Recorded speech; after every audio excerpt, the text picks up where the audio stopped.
My age is not that old. Your age plus your younger brother's age is about the same as mine. I receive a lot of letters every day. At the beginning of each letter, it always says, "Dear editor friend, hello?" Indeed, compared to you, I am considered an older friend. I have many young friends. I can say without exaggeration that in every corner, I have my young friends. Every day, the postman brings me a large bundle of letters. Some of these letters come from Shanghai.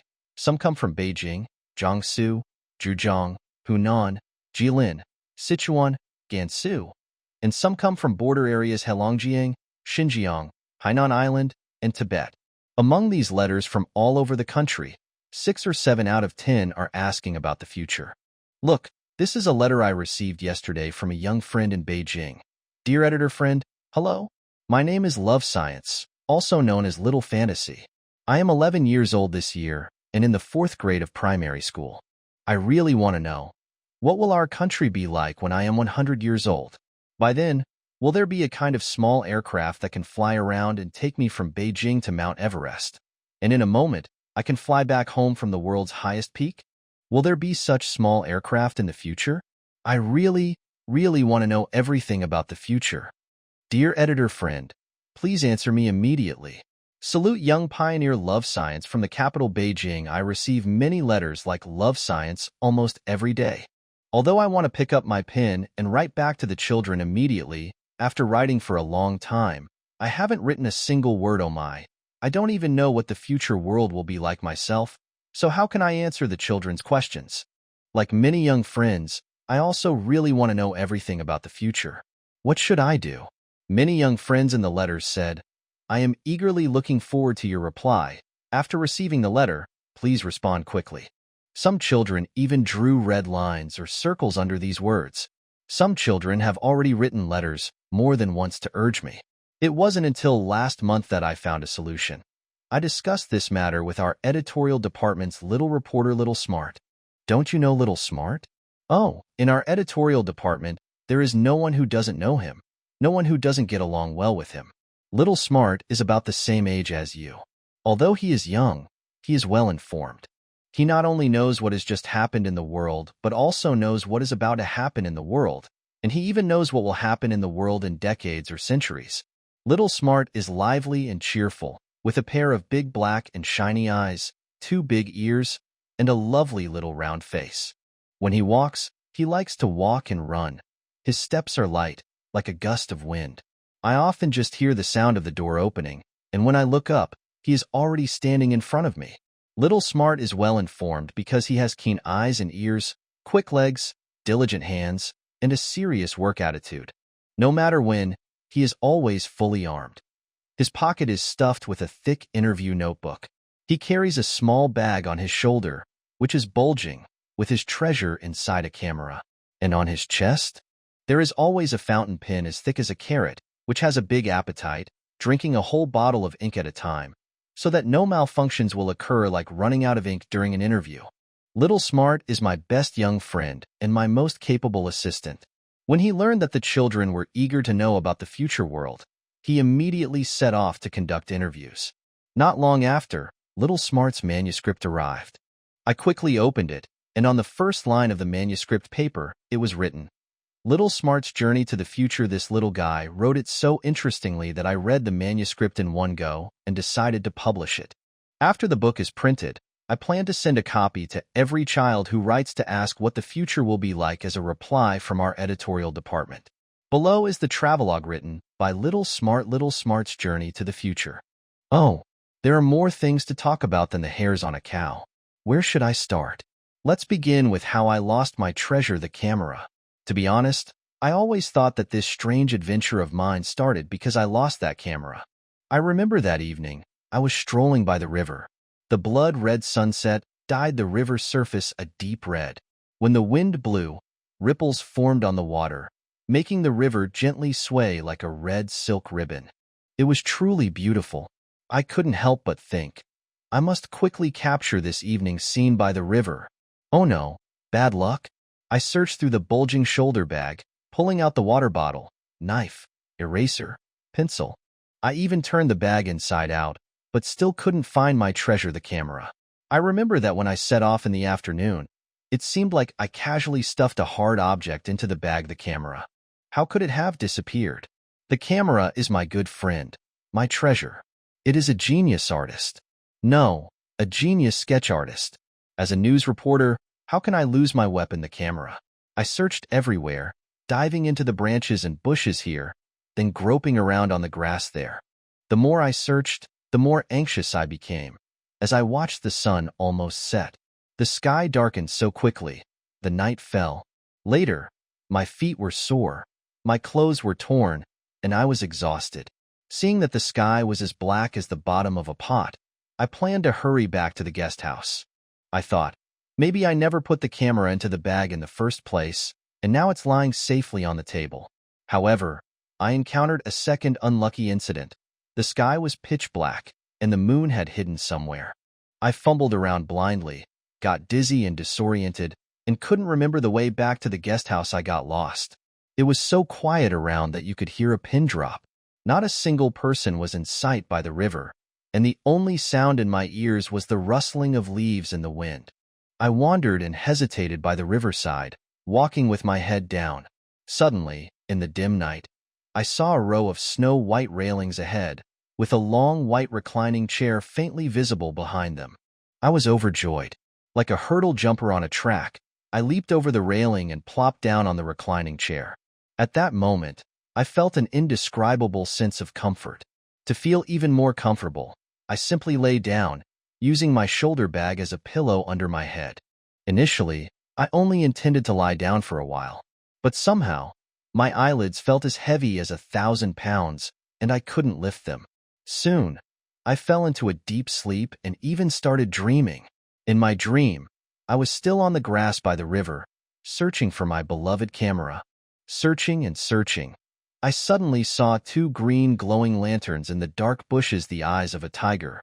I was so scared that I shivered. The tiger bared its teeth and claws and roared. "Roar, help! Help!" I shouted loudly, sitting up with a jolt. The golden sunlight shone on my eyelids. It was already daylight. The eastern sky was painted red by the morning glow, and the sun was slowly rising. I rubbed my sleepy eyes and realized I was just dreaming. I looked around, and why were the trees in front of me moving rapidly backward? Am I dizzy? I stood up. Oh my God! I was on a huge ship. At that moment, the ship emitted another loud roar, making me realize that the tiger's roar in my dream was actually the ship's whistle. I looked more closely and understood another thing. The white railing I jumped over last night was actually the handrail on the ship's deck. The long bench where I lay down to sleep was placed in the ship's corridor. What on earth is going on? What happened? What happened? Suddenly, the corridor door opened, and a grandfather dressed in a neat beige outfit, wearing a peaked cap with a binocular around his neck, came running out in a hurry. Behind him, 2 children clattered over. Leading was a little boy, about as tall as I am. Following was a little girl, a head shorter than me. "Was it you calling for help? What happened?" The grandfather asked me while sitting down beside me, gently patting my head with his big hands. Only then did I see the grandfather clearly. He had a weather-beaten, bronze-colored face and a thick white mustache under his nose. His cap had a shiny badge, so I guessed he might be the captain or the first mate. His eyebrows were furrowed in a chan shape, indicating that he couldn't understand what had happened. Oh, I felt a bit embarrassed, my face burning hot, but I had no choice but to tell them my strange and funny adventure from last night in full detail. Ha ha ha ha.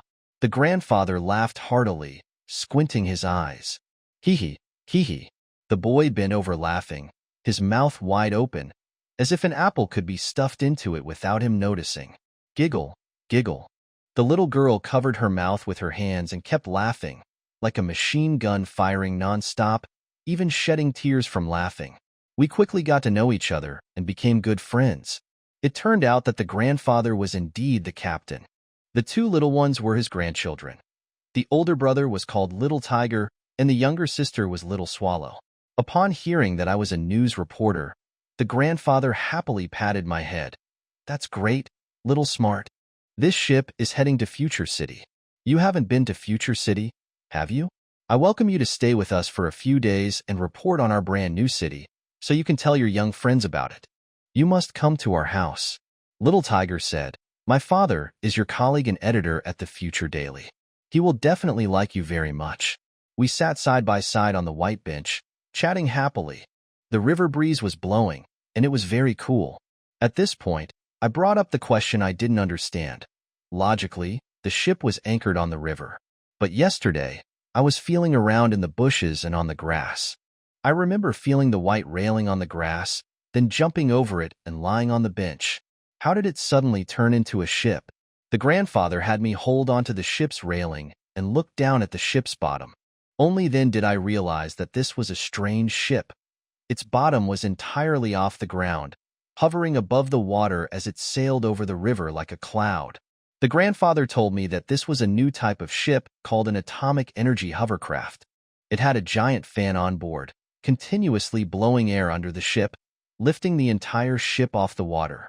This way, when the ship sails, it doesn't face water resistance, so it moves as fast as if it were flying. Because of this, the ship can also travel on land. It's off the ground on land too. Last night, they sailed from the river onto the land to rest, turned off the engine, and the ship lay on the grass. It was then that I jumped over the railing and fell asleep on the bench. In the early morning, the hovercraft set off again, moving from the land back to the river while I was still sound asleep. It wasn't until the bright sunlight hit my face, and I dreamt of the tiger's eyes staring at me like lanterns, that I woke up. The hovercraft was moving at lightning speed on the river. At first, the river was yellow and full of silt. Gradually, the river widened, and the water turned bluer. The grandfather told me the ship had moved from the river to the sea. Now, only the water on the far shore was yellow, like a giant deep blue carpet with a golden border.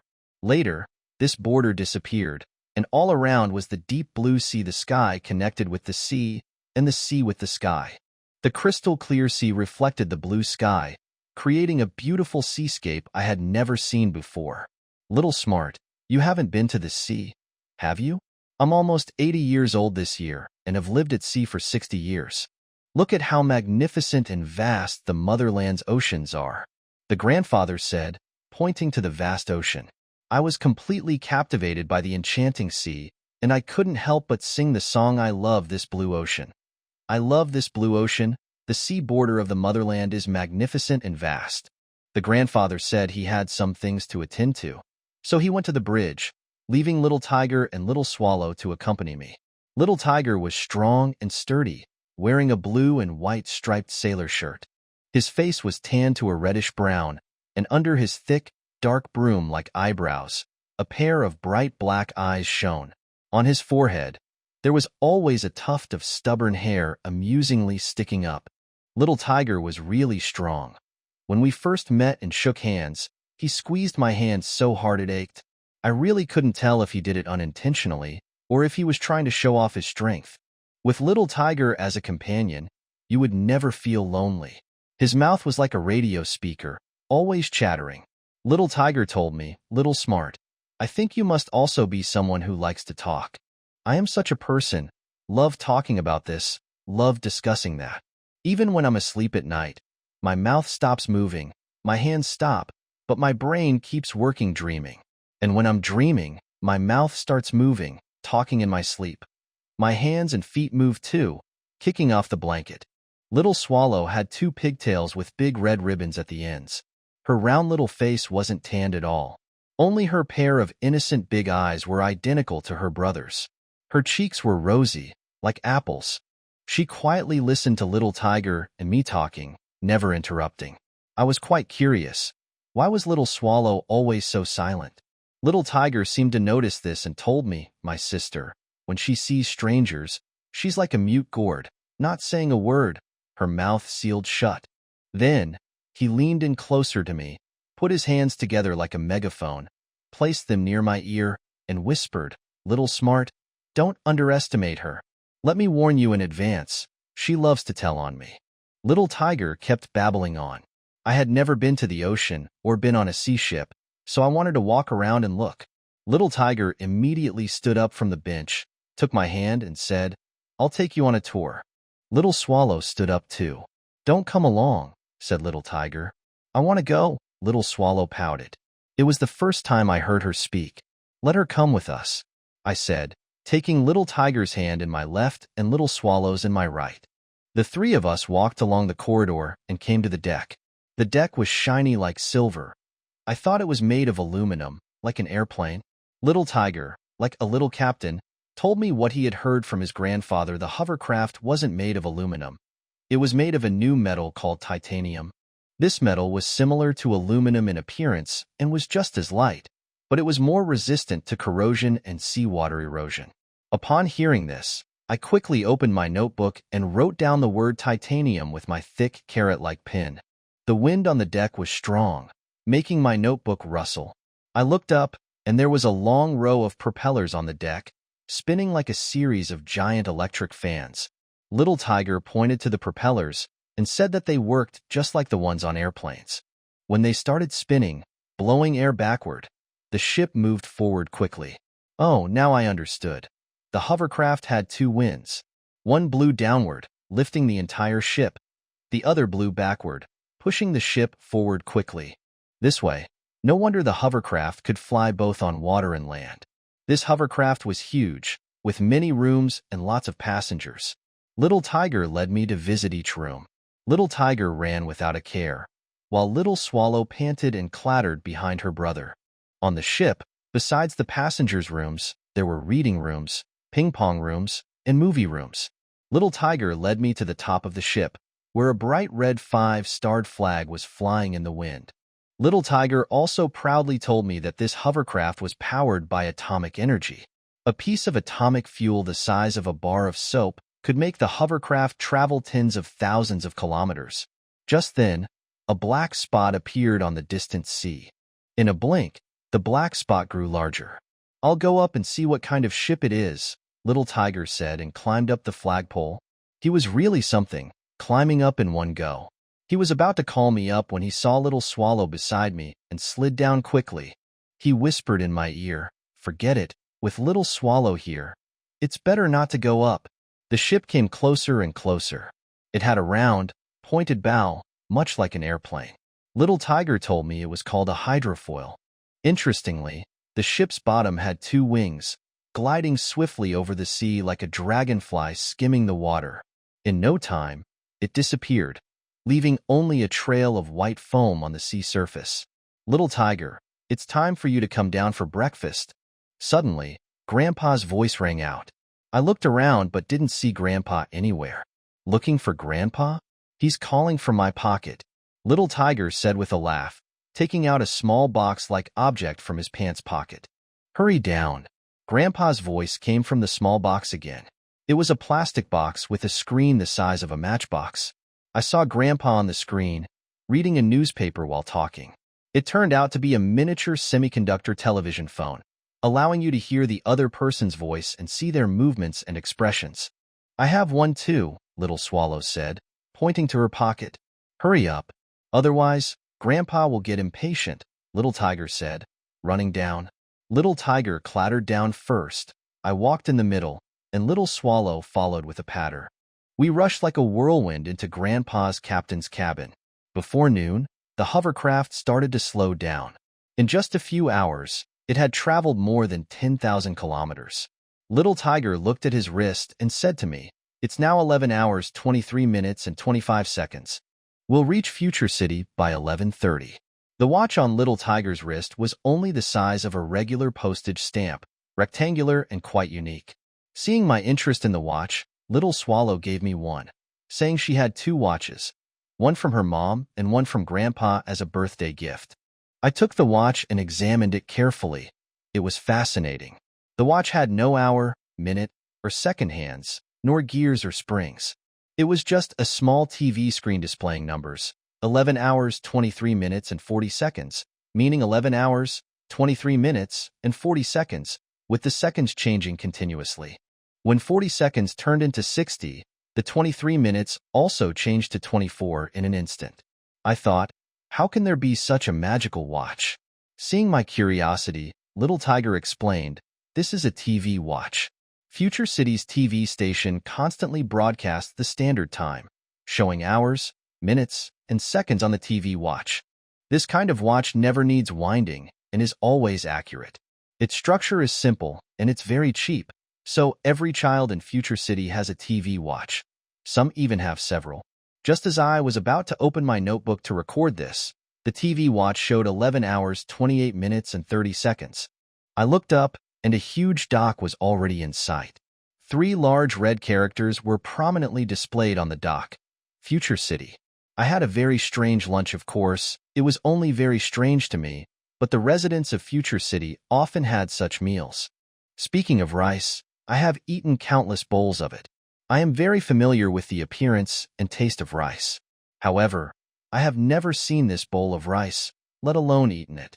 The rice grains were round and looked like pearls. I tried to eat one grain, and it tasted a bit like rice, but after a careful taste, it was a bit different from rice. Xiaohu, is this pearl rice? I asked, pointing at the bowl. No, this is not pearl rice. This is artificial rice. Little Tiger's mother answered my question with a smile. This artificial rice is not grown in the fields. It is made in a factory. Rice can be artificially produced? I was puzzled. Tomorrow, let Xiaohuzi take you to visit the artificial grain factory. Xiaohuzi's father said to me. There were 4 dishes on the table, and each of them surprised me. The first dish was a 5-spice egg and soy sauce. The egg was as big as a small watermelon. What kind of egg is this? A dinosaur egg? I was very surprised. Haha, even dinosaur eggs are not this big, said the little tiger's father. No animal's eggs in the world are this big. As Xiaohuzi's father was talking, he cut the egg with a knife. Hey, I just realized, there is no yolk in the egg, it's all egg white. Xiaohuzi asked me to eat a piece. I thought it tasted a bit like eggs, but it was even fresher than eggs. Xiaohuzi's father told me. This egg is an artificial egg. Nowadays, workers not only make artificial rice, but also artificial protein. They pour the finished protein into oval plastic bags. After customers buy it, they boil it in boiling water and it becomes like this. Tiden interrupted with a heavy nasal voice. I cooked this egg. The old man stroked his beard and smiled. This dish is the simplest to cook. All you need to do is boil the water, pour the eggs in, and add some soy sauce and 5-spice powder. So let Tiden cook it. Another dish was steamed meatballs. I ate one, and it was just like any other meatball, without any special taste. Unexpectedly, Xiaohuzi's father said, this meatball is also artificial. In fact, the chemical composition of artificial meat and artificial protein is similar, and both are made of artificial protein. However, at present, the future market can only produce artificial meat paste, and people use artificial meat paste to make meatballs. There is no way to make artificial meat into pieces for the time being. The third dish was stir-fried radish with loofah. I took a bite and found that the radish was just an ordinary radish, but it tasted a little sweeter. The loofah was also an ordinary loofah, but it tasted a little fresher. While eating, I thought, although radish is common and loofah is also ordinary, why have I never eaten stir-fried radish and loofah? Think about it carefully. Radish is an autumn vegetable, and loofah is on the market in summer. When there are radishes, there are no loofahs, and when there are loofahs, there are no radishes. How come they are produced at the same time now? Told me the secret. It turns out that this is a new variety cultivated by the Future City Agricultural Science Research Institute using a new technology called genetic engineering, and its name is luagua. Originally, people planted radishes and only harvested radishes, and the radish leaves could not be eaten. People planted loofahs and only harvested loofahs, and the loofah leaves were thrown away. Now, they combine radishes and loofahs to cultivate luagua. This crop has loofahs on the top and radishes on the bottom. Radishes and loofahs grow together and are harvested at the same time. It is because of this that this dish of radish fried with loofahs was created. Interestingly, the leaves of this new variety can also be eaten, and there are many radish melon leaves mixed in the plate. I ate a few pieces, and they tasted as good as green vegetables. There was also a dish of snow-white rice noodles mixed with watermelon seeds. I was very surprised. How could watermelon seeds be used as a dish? I picked up a watermelon seed with chopsticks and wanted to bite its shell with my teeth. But I bit it, and it broke into pieces. It turned out that the watermelon seed had no shell and tasted very fragrant and oily. Hey, why don't these watermelon seeds have shells? Before I finished speaking, Xiaohu's whole family burst into laughter, even Taiden laughed. It wasn't until Xiaohuzi's father told me that it was sesame that I realized I was wrong. The sesame seeds are really big, almost the same size as watermelon seeds. Xiaohuzi's father said that this is a new variety carefully cultivated by the Future City Agricultural Science Research Institute after many years of hard work. I ate this strange lunch with curiosity. After dinner, Xiaohuzi, Xiaoyan and I washed the dishes together. Xiaohuzi put the plates and bowls into the tiled sink, and none of the basins and bowls broke, and the tiles didn't crack. Xiaohuzi told me that these porcelain basins, bowls, and tiles are specially treated tempered porcelain and will not break. He deliberately threw a porcelain basin into the air, and it fell to the ground, bouncing a few times, making a crisp clang. I quickly picked it up and checked it inside and out, and it was really not broken at all. We Chinese invented porcelain first. In the future market, it is more youthful and radiant. Almost every household uses tempered porcelain as tableware. What's more interesting is that Xiaohuzi washes dishes very quickly. He just rinses them with running water, and they are done. I was really worried that if he washes dishes so carelessly, he would be able to wash them clean. But my worry was unnecessary. The plates and bowls were rinsed clean. There is a kind of wonderful decontamination oil on the surface of plates and bowls. These plates and bowls do not stick to dirt, water, or oil. When you put dirty plates and bowls in water, all the dirt will fall into the water. When you take the plates out of the water will roll down like water drops on a lotus leaf, leaving no drop behind. Even more interesting is that Xiaoyan dipped the white tablecloth into the water, and all the oil stains on it fell into the water. She then picked up the white cloth and shook it, and it was dry, so she could put it on the table again without drying it in the sun.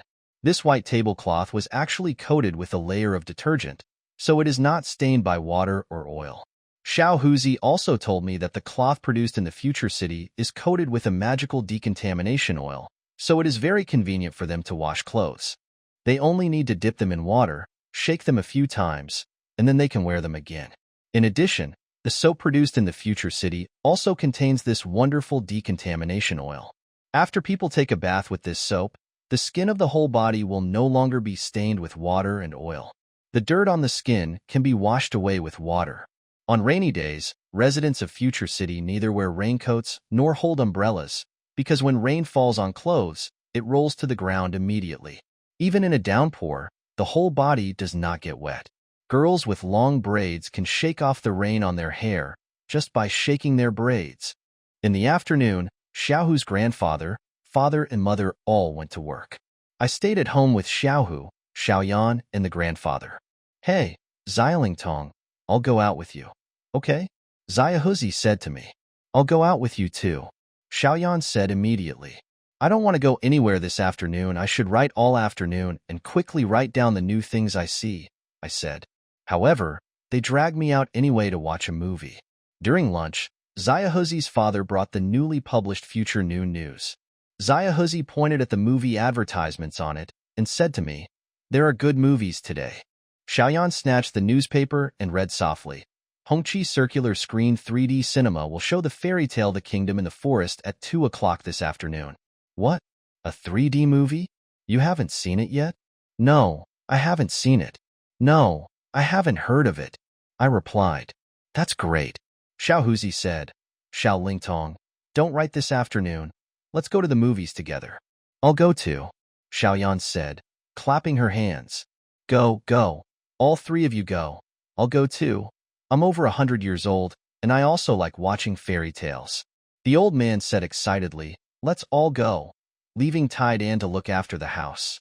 I am a movie fan to begin with, so after they persuaded me, I naturally went to see the movie happily with them. The four of us got in a floating car.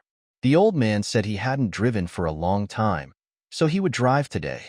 As soon as I sat down in the floating car, the car slowed down. I looked ahead and saw a round, golden building in the bright sunshine. The roof was hemispherical, like a huge bowl upside down on the ground. There were many arched doors around it. On the main entrance, There were 9 big red characters, red flags, circular screen, stereo cinema. Our floating car drove straight through the arched door and entered the projection hall. In the hall, the plastic floor was like a huge plate, low in the middle and high around the edges. The entire hall was empty, with only a circle of chairs scattered around the edges, and the middle was completely empty. The old man drove his car into the theater, turned around, and stopped next to another floating car. He told me, in the future city, everyone comes to watch movies by car. Therefore, there are no chairs in the theater, and the audience can just drive the floating car directly in and watch the movie in the car. The chairs around are for the staff of the theater, or for those who walk in and watch the movie by chance. Soon, the hall was filled with floating cars, like a parking lot. The movie hadn't started yet, and the hall was bright. The sky-blue hemispherical ceiling really looked like the sky outside. However, there was no light to be found. Those lights were hidden behind plastic panels, so that the light was softer. I looked around, not knowing where the screen was, nor how this surround screen 3D movie was being shown. Xiao Huzi pressed the button in the floating car to raise the roof. The floating cars around him also raised their roofs one after another. Suddenly, the bell rang. I quickly checked the TV watch, and it was exactly 14 hours. Suddenly, the whole hall went dark, and then the music started. At this time, the entire wall front, back, left, and right was covered with colorful pictures, and even the spiral ceiling turned sky blue, with white clouds floating lightly and wild geese flying over it in groups. This movie has a really strong sense of three-dimensionality. The mountains on the screen are clearly visible in front and behind. The trees also seem to have a front and a back, and the wild geese seem to be flying in mid-air. This movie is great. When a little white rabbit jumped and hopped into the forest, there were big trees in front and behind me, and the sky above my head became smaller and narrower.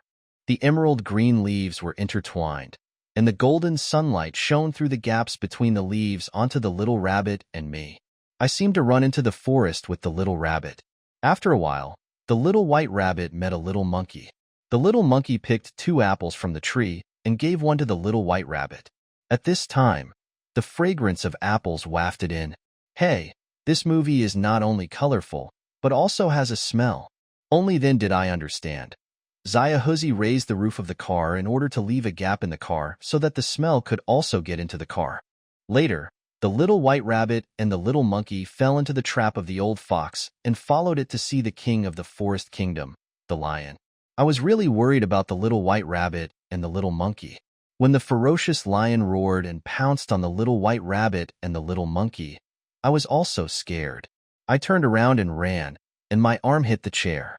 Then I realized that I was watching a movie. The little white rabbit and the little monkey ran away desperately, and the lion chased them closely. At this time, they ran along the circular wall. Just when I turned my head around and felt inconvenient, the little tiger pressed the button and the chair in the floating car also turned.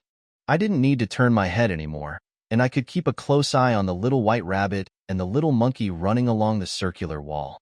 Later, the little monkey climbed up a tree with the little white rabbit on his back, leaving the lion helpless. The lion yelled and then went back dejected. The little monkey came down from the tree with the little white rabbit on his back and joined forces with squirrels, elephants, tigers, leopards, deer, sheep, dogs, and kittens in the forest to attack the lion and the fox. At this time, hundreds of loudspeakers installed in every corner of the hall were shouting and charging forward. I also shouted, "Charge, kill!" I rushed forward and hit my head on the transparent car shell. "Hey, Xilingtong, what are you doing?" At this time, the old grandfather, Xiao Huzi, and Xiaoyan all asked me in unison. Oh, it dawned on me again I was watching a movie. I think it's really funny. But the movie was so realistic. Although I didn't write a single word the whole afternoon, I didn't regret watching such a good movie. The next morning, I was awakened by a series of loud noises. I checked the TV watch 5 hours, 45 minutes, and 30 seconds. I don't know when Xiao Huzi got up quietly. I quickly put on my clothes, walked to the window, and looked down. Oh, it turned out to be Xiao Huzi exercising. He was wearing a white vest and red shorts. He raised 2 stone blocks high with both hands, and then threw them on the ground with a bang. Next to her, Xiaoyan was skipping rope, chanting 81, 82, 83, 84. A little further away, an old man was practicing Tai Chi, sometimes doing cloud hands and sometimes chasing the monkey. I ran downstairs in 2 steps and also participated in physical exercise. Xiao Huzi asked me to practice with the stone lock.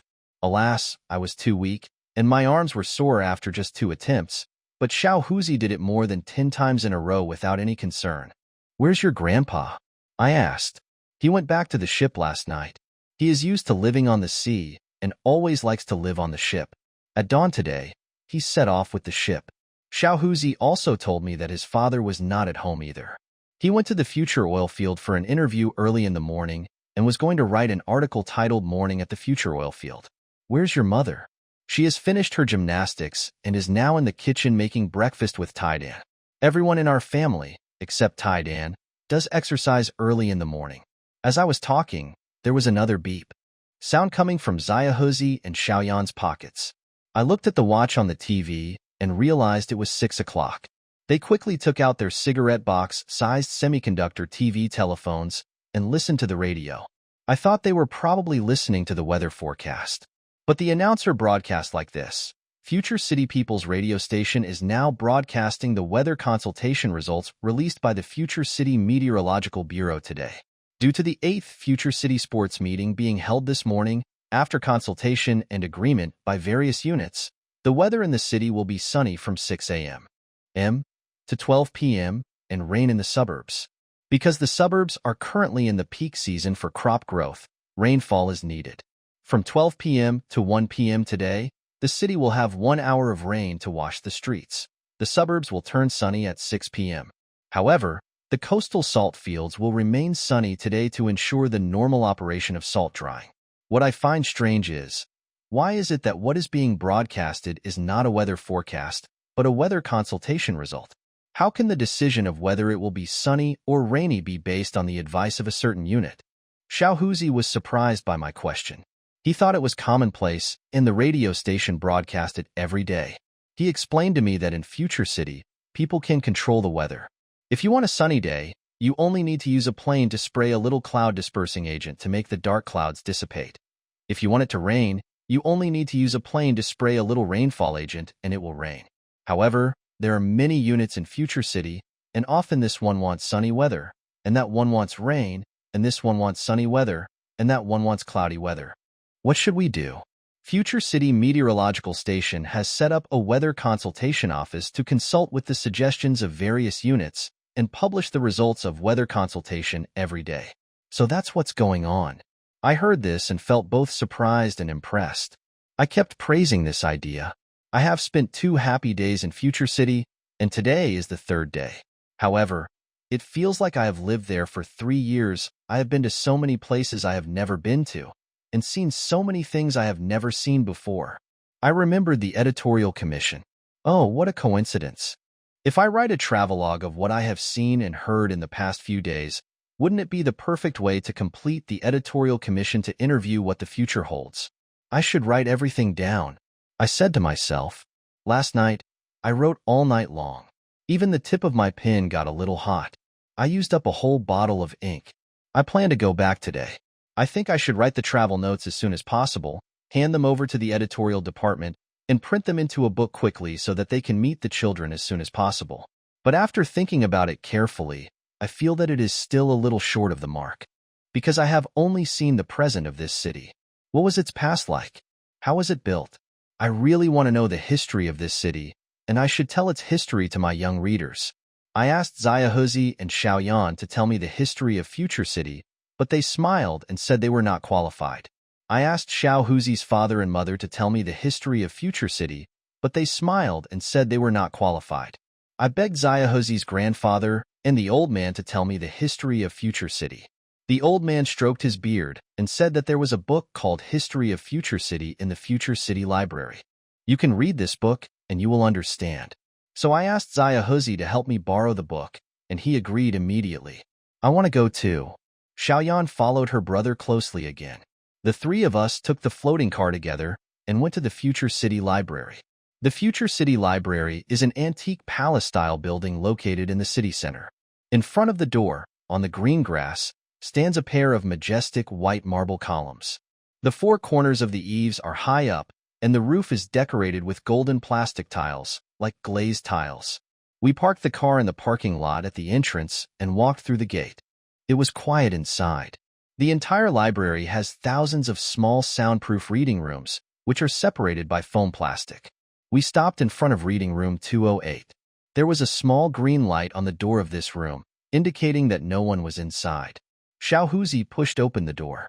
This small reading room, with clean windows and light blue plastic walls, gave people a fresh and comfortable feeling. The air conditioner kept sending cold air, making the room cool and pleasant. In the middle of the room stood a dark green small square table with a pale yellow TV on it. As soon as we entered the room, 5 large red characters and 2 lines of small white characters appeared on the pale green screen of the TV. "Book do you want? Please write the title of the book on the glass below." Xiaohuzi took out his small fountain pen and wrote a few beautiful words on a flat piece of glass, "The History of Future City." Under the glass was an electronic fax device that could automatically report the title of the book the reader needed to the librarian. "Lend me some comic books. About wars or catching spies," Xiaoyan said. After writing the book that his sister wanted to borrow, Xiaohuzi wrote a few more books that he wanted to read. Watercolor painting techniques, how to swim fast, an introduction to electronic circuits. After a while, there was a knock on the door. The door opened, and it was Taidan who came in. I looked more carefully and realized that it was not Taidan from Xiaohuzi's family, but another robot that looked similar to Taidan. He was the librarian here. The robot held a large stack of books in both hands. The top one was the comic book borrowed by Xiaoyan. The booklet in the middle was the reference book Xiaohu wanted, and the bottom one was a thick, hardcover book with a golden hardcover. On the spine was a line of red fluorescent words, "History of Future City." The three of us were soon fascinated by the books we borrowed. We read quietly, occasionally making the sound of turning pages. However, Xiaoyan would sometimes burst into laughter, leaving us puzzled. It turned out that the stories in the comic strip were so funny. A future city looks like a thick and large book. However, it doesn't feel heavy at all when I hold it in my hand. The cover and pages of this book are made of light and strong synthetic paper. I carefully opened the big book. On the first page was this inscription: "There are no roads on Earth. Roads are made by people walking on them." I quickly took out my interview notebook and wrote down this sentence word for word. On the second page, there was a blue map. Next to it was written, "Hundreds of thousands of years ago, this was an ocean with water everywhere." On the third page, there was a yellow map. Next to it was written, "More than 10,000 years ago, due to the movement of the Earth's crust, the seabed gradually rose, and this place became a desert with sand, sand, sand everywhere." On the fourth page, there was still a yellow map with a few blue lines on it, rivers, and a few green dots, grass. Next to it was written, "More than 1,000 years ago, the ancient Chinese people marched here, declared war on nature, dug channels with their own hands, brought in river water, and sparse oases appeared in the desert. People began to farm and herd sheep here." On the fifth page, the map gradually becomes greener, with red lines appearing roads, black and white lines railways, and blue dotted lines airplane routes. Next to it is written, "More than 100 years ago, people used their wisdom and labor to continuously fight against nature, turning the arid desert into fertile fields. People defeated nature, became the master of nature, and used their labor and wisdom to create a better future." On page 6, the map was already green, with roads, railways, and air routes densely connected like a spider web, and even space routes. Next to it was written, "This is the current map of the future city." This map was drawn with hard-working hands and after a hard struggle. On page 7, there was a blank map, not even a border around it. Next to it was written, "A blank sheet of paper is good for drawing the newest and most beautiful pictures. What will the future city look like in 100 years, 1,000 years, 10,000 years, 100,000 years? This newest and most beautiful picture is drawn by our hands and through hard work, so that it can be built more beautiful and make our lives happier." Starting from the 8th page, it was all blank paper, without a single word, not even a page number in the corner. The room was quiet, and time slipped away silently. The three of us were reading our own books, completely absorbed in them. Hello, hello. Are you Xiaohuzi? Are you Xiaohuzi? Where are you? Where are you? Come home soon. Come home soon. We are waiting for you for lunch. Suddenly, a voice came from Xiaohuzi's pocket, which scared us all. Xiaohuzi took out a semiconductor TV telephone from his pocket and looked at the small fluorescent screen. Oh, it turned out to be Xiaohuzi's mother, Teacher Yang, who was talking there. The three of us hurried out. Just as we reached the door, the TV on the table started to ring. Dear readers, please pack your books before you leave. Please pack your books before you leave. Alas, the three of us were too impatient and too careless. We quickly turned around to sort out the books and put them in order. At this time, 2 rows of red words appeared on the screen. Thank you goodbye said to me for the 100th time. Xiaolingtong, why are you in such a hurry? Stay with us for a few more days. However, when I thought of the interview task assigned to me by the editorial department, when I thought of the older friends in the editorial department who were anxiously waiting for my manuscript, and the thousands of children who were eagerly waiting to read my new book, I didn't want to delay even for a second. There was no way out. Xiaohuzi hid my interview notebook and forced me to stay in Future City for another afternoon. It was not until the evening that Xiaohuzi returned the interview notebook to me after much persuasion from me. Xiaohuzi and his father, mother, sister, grandfather, old grandfather, and Taiden all went to the Future City rocket flight station to see me off. I was so happy that they sent me back in a rocket. At the rocket flight station, every 50 meters, there is a tall, pointed silver rocket standing there. Our floating car stopped in front of rocket launch pad number 3018. Xiaolingtong, we will use this rocket to send you back. Xiaohuzi's father pointed to the silver shining rocket on the launch pad and said to me. We sat in the waiting room in front of the launch pad for a while. The director of the rocket launch pad brought me a leather flight suit. Alas, this flight suit was too big. It was for adults, and the pants alone were higher than my shoulders. The director quickly changed it for me a youth flight suit. The flight suit was so thick that I thought I wouldn't be able to lift my legs after putting it on. But I didn't feel heavy at all, except that I suddenly became as fat as a ball and became clumsy. I put on the majestic leather flight suit. Xiaohuzi and Xiaoyan also installed a round glass cover on my head, which made me look even more impressive. However, I felt a little stuffy and had difficulty breathing. Xiaohuzi came over and turned on a switch on my chest, and I immediately felt much better. He turned on the switch of the oxygen bag, and then oxygen flowed from the oxygen bag on my back into the glass mask. The director opened the flight cabin of the rocket and asked me to sit on the flight chair. The flight chair was soft and flexible. There were leather belts across the chair. The director told me, this rocket is unmanned and is automatically controlled by an electronic computer. It can land at the destination very accurately. After takeoff, you don't have to worry about anything. You just need to tie yourself tightly to the flight chair with the belt. Then, he put a thick and big toothpaste and a rubber bag into the drawer next to the chair and said to me, this is your food and boiled water. This rubber bag is made of conductive rubber. After the electricity is connected, it can keep the water hot. 5 minutes before takeoff, Xiaohuzi's father, mother, grandfather, old grandfather, and Taidan stood in front of the launch pad and nodded to me. However, Xiaohuzi and Xiaoyan went into the flight cabin and kept whispering to me. Hey, Xiaolingtong, you must come visit us again in the future, said Xiaohuzi. When you have time, please write to me. You must. You must. Xiaoyan reminded. As soon as your travel notes are published, please send a copy to me and Xiaoyan, okay? Xiaohuzi continued. Of course I will do it. I said repeatedly, you must also come to visit me. Ding, ding, ding. A series of rapid bells rang, which was the signal for takeoff. At this time, Xiaohuzi and Xiaoyan hurriedly left the flight cabin and closed the cabin door. Goodbye. Goodbye.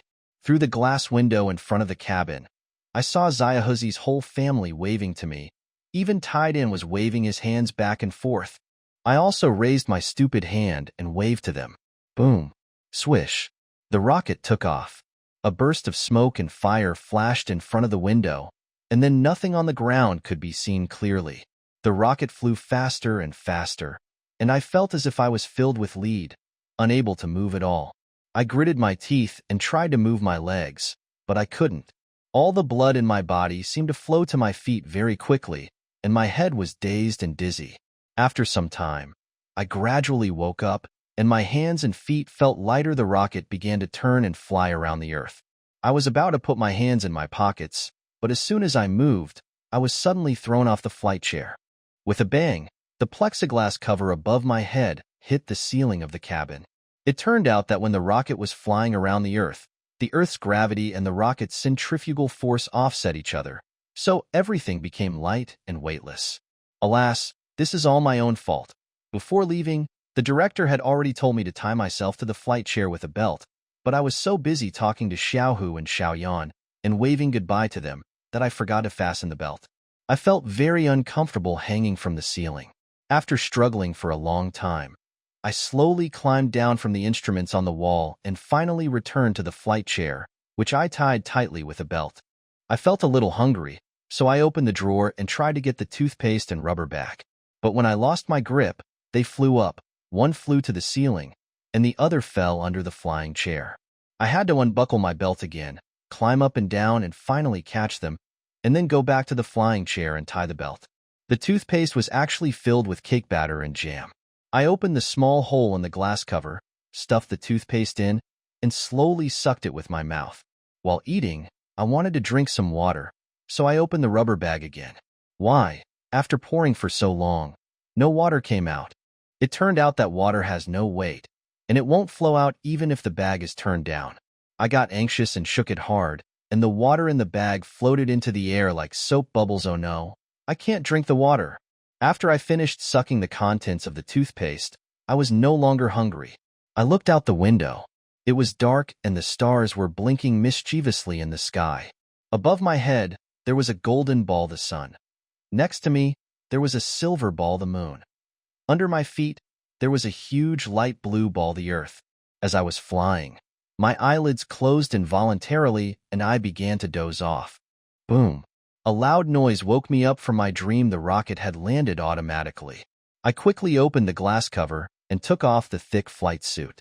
Now, I felt as light as a swallow and had an indescribable sense of relief and joy. I pushed open the hatch, and before me was a familiar green meadow. Behind me, I heard the sound of a rushing river. Hey, isn't the place where I am standing now the place where I got lost 3 days ago? I'm finally back. I hurried down the rocket. Looking up at the night sky, it was full of stars. The clear moonlight illuminated the path across the field. I easily found my way and headed towards the guest house. At this moment, there was a loud boom, hiss, sound behind me. I looked back and saw that the 3018 rocket took off automatically and flew back to the direction of Future City. As soon as I walked into my room, turned on the light, and came to the familiar little table, I found that my treasure camera was placed there intact. It turned out that the hard object that I hurriedly stuffed into my backpack that night was not a camera, but my little grass green kettle. I rolled up my shirt sleeves to check the time, but the TV watch Xiaoyan gave me was gone. Oh, I remembered. When I was wearing my flight suit in the waiting room of the rocket flight station, the elastic band on the cuffs of the flight suit pressed tightly against the TV watch, which made me feel very uncomfortable. So I took off the TV watch and stuffed it in the pocket of the flight suit. When I left the rocket, I put the flight suit on the flight chair, but the rocket flew back automatically, taking the TV watch with it. I quickly touched the interview notebook in my pocket, and fortunately, it was not lost. I looked at the alarm clock on the table. It had been sleeping for 3 days because it hadn't been wound up. I quickly opened my interview notebook and took out a large stack of blank manuscript paper from the drawer.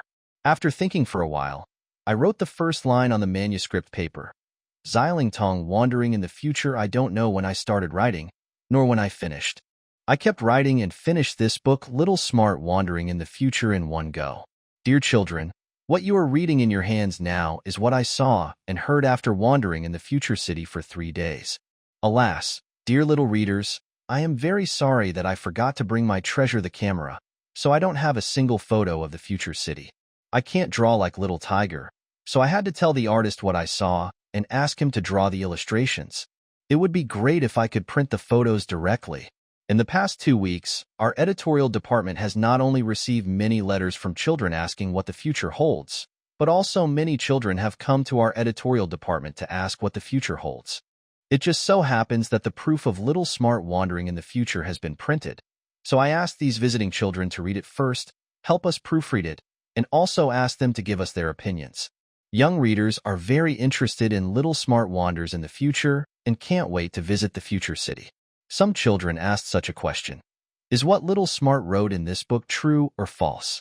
I listened to the children's opinions and wanted to write a letter or send a telegram to find Xiao Lingtong immediately, but Xiao Lingtong was always out for interviews. Who knew where he would be now? Just when we were extremely anxious, the postman, who was as accurate as a clock, delivered a bunch of letters with a smile on his face. On the lower right corner of the first letter, it was written sent by Lingtong. I was so happy that I opened the envelope immediately. He wrote, "Dear editor friend, after finishing Little Smart Travels in the Future, I thought about it carefully these days and felt that I should also explain to children the writing process of this travelogue. I gained these insights with the help of scientists. The future city is not only not found on the current map of China, but also not on the current map of the universe. However, in the future, such a city can be seen everywhere, not only on the map of China, but also on the map of the universe. The future is closely linked to today. Without today's efforts, there will be no bright future. Who and what will build the future city? It depends on the young readers of this book, the future builders of our motherland, to create and build with wisdom and labor. Labor created people, labor created the world, and labor will also create a beautiful future. Grip your hands, your little reporter. We chatted and laughed, and time passed by like a loach. It went by so fast that it was already 6 o'clock in the afternoon. Xiaohu, it's time for dinner. Taidan reminded, do you want instant rice, instant dumplings, or instant wontons for dinner today? Don't eat those things. Xiaohuzi said to Taidan, today, Xiao Lingtong is here, we have to treat him well. So, I will cook. You take care of Xiao Lingtong and let him take a bath. I want to cook, too. Xiaoyan interrupted. Okay. You cook 2 dishes, and I cook 2 dishes. Let's compete with each other, and let Xiao Lingtong be the judge. Xiaohuzi agreed to Xiao Yan's request. When it was time to take a shower, I remembered that I had come to Future City in such a hurry that I didn't even bring a change of clothes. Let the computer measure your size first, then go take a shower. Xiaohuzi said, when you're done, your new clothes will be ready. So soon? I was a little skeptical. Xiaohuzi and Xiaoyan went to the kitchen to cook. Taidan took me to the computer. After I stood up, Taidan asked me to turn 360 degrees on the spot. I turned around. The computer screen showed my height, shoulder width, chest circumference, and other measurements, and even indicated my skin color. Then, Taidan called a clothing company to order a set of clothes for me. The other party asked about my occupation. When he heard that I was a young reporter, he immediately asked, is it the Lingtong that was just reported in the Future Times? I was surprised when I heard this. They are so well informed, even better than my pager. At this time, my image appeared on the screen, and at the same time, the voice of the clothing company waiter sounded, Dear Lingtong, according to our understanding, the reporter's clothing should be beautiful, generous, fit, and convenient. Now, the clothing plans designed for you by the computer will be displayed on the screen one by one. Each set of clothing is numbered. If you like the one you like, just write down the number and tell us. If you like the color of number 1, the collar of number 2, the pocket of no. 3, the button of number 4. As long as you remember the number, we will do it, and you will be satisfied. I on the screen kept changing clothes. Every time I changed clothes, the number on the upper left corner of the screen changed by 1 digit. Me on the screen had changed into hundreds of sets of clothes. I was dazzled and didn't know which one to choose.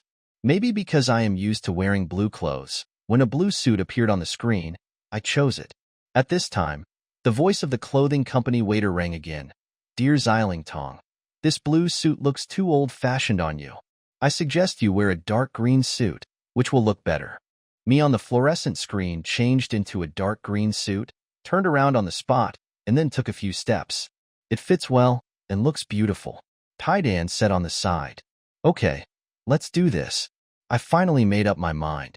Okay, we'll do it. With a snap, the image on the screen disappeared. Taidan led me to the bathroom. I went in and closed the door. This bathroom is really small, not much bigger than a public telephone booth. I was a little puzzled. The shower had no shower head above, and the bath had no bathtub below. I saw 2 buttons and a knob on the wall. The buttons were engraved with the words dry and wet respectively. There was an arrow on the knob, with the word cold written on one side and hot written on the other. I pressed the do button, and suddenly, cold wind blew out from the 4 walls. I felt like I was naked in the snow, shivering with cold, and my upper and lower teeth were chattering. I quickly turned the knob towards the hot direction, and the wind suddenly became warmer, and the north wind turned into a spring breeze, blowing away the dirt on my body. At this time, I realized that this was a dry bath, a wind bath. I pressed the wet button, and immediately, hot water gushed out from all 4 walls. I didn't apply soap or use a towel, but my body was washed clean by the hot water coming from all directions. Now I know how to take a shower here. First, remove the dry button, then press the wet button, and after washing, press the dry button again, and my body will be dried in an instant. When I finished my shower, a set of underwear and a neat dark green suit were already placed at the bathroom door. I really admire the work efficiency and service attitude of Future City, which can be regarded as instant pickup. I put on my suit, which was neither too big nor too small, and fit me perfectly. I looked in the mirror and saw that I looked so handsome. When Taidan saw me wearing a new suit, he gave me a thumbs up and told me that it was delivered by a robot from the clothing company in a 5-purpose vehicle. I noticed that the suit was exceptionally crisp, with not a single seam to be found. It was all firmly glued together. At this time, Xiaohuzi and Xiaoyan were also busy in the kitchen. When they saw me wearing new clothes, they said good. I quickly asked, "How much does this suit cost?" "This is a gift from Xiaoyan and I to you." Xiaohuzi replied, "How can I do that?" "I'll make you spend money," I said as I reached into my trouser pocket for money. However, I couldn't get any money out. Then I remembered that I had put the money in my original trousers. I quickly ran to the bathroom. I took out some money and gave it to Xiaohu and Xiaoyan. But they said, "We don't use cash here. Just take this when you buy something," Xiaohuzi said, pulling out a rectangular plastic card from his pocket. After Xiaohuzi's introduction, I finally understood. In the Future City, every household has their money in the bank. The bank issues a user card, and the number printed on the card is the account number. The bank is managed automatically by computers. When buying something, the buyer takes out the user card, and the salesperson presses a button, and the money owed for the purchased item is transferred from the buyer's bank account to the store's account. "It would be terrible if I lost this plastic card," I said. "It's okay.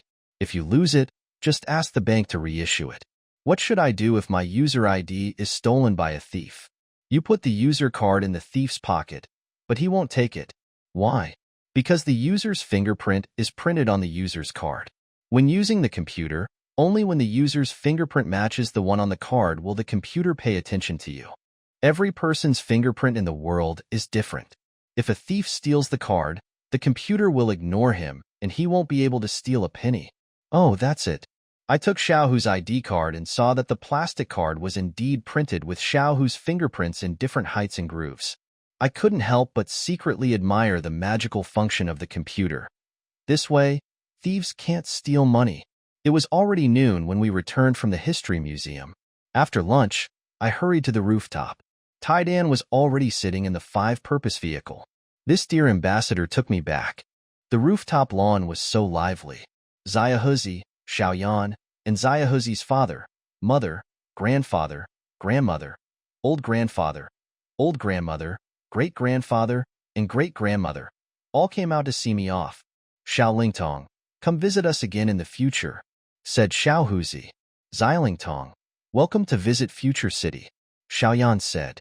Of course, I will come to visit you again." I kept waving to them in the 5-purpose car. 5-purpose vehicle took off and flew into the blue sky like an arrow.